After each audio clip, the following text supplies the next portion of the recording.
All right, fans of music, welcome back. It's Dave, the Real Music Observer, observing real music in real time for real people, just like you right there, and me right here.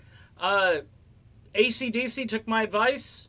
Apparently, they have decided to record music with Brian Johnson. Now, Brian Johnson, of course, was suffering from really serious hearing loss, at least when he was out on stage live. And I said a couple of months ago, hey, give the guy some time off. Now, Brian actually showed up at a couple of sort of random gigs where he would sing lead vocals on a song and then take off. You know, he's doing kind of like that Cabo Wabo, Sammy Hagar thing where he just, hey, let's sing a song. And, he still sounds great.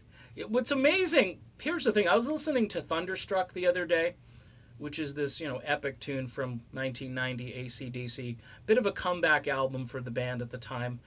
I can't stand Brian Johnson's vocal on that song. I can't. I don't know what it was. I don't know if it was just production or he's trying too hard to kind of be the way he was on Back in Black and so forth. It's kind of, I attribute it now to like what Ian Gillan did with his voice. He sings it the way he sounds now, and Brian Johnson has adapted so well. It started on, say, Rock and Roll Train. It continued, or Black Ice, and it continued on the last album, Rock or Bust, where both the production and his voice just sounds fantastic. He still sounds like Brian, but he's not like straining to be this sound that he had 20, 30 years ago. But he's still, he's still doing what he needs to do. And I don't think you replace that sound. I don't think you can. And if you do it, you got to find somebody who actually sounds like Brian Johnson.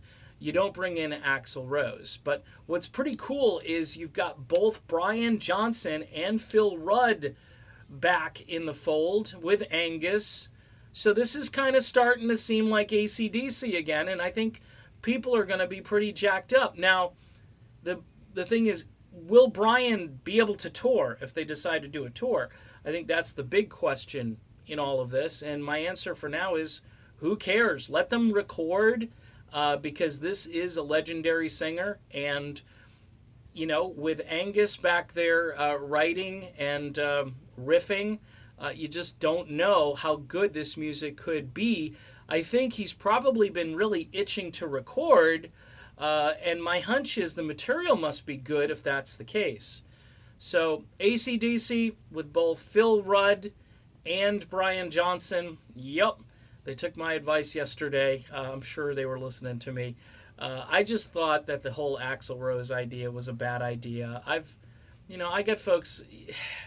there are a lot of people that watch my stuff and comment on pages and so forth that are the go along to get along type, like, oh, Axl Rose will be great. And sometimes things, folks, aren't always great, And I always say, if you're going to do legacy music with an artist, if you're going to continue their legacy, then you need to find someone who can fit that. And Axl didn't fit it. And Brian Johnson obviously fits it because he is it. All right, done with this. Be back soon with more. Stay tuned.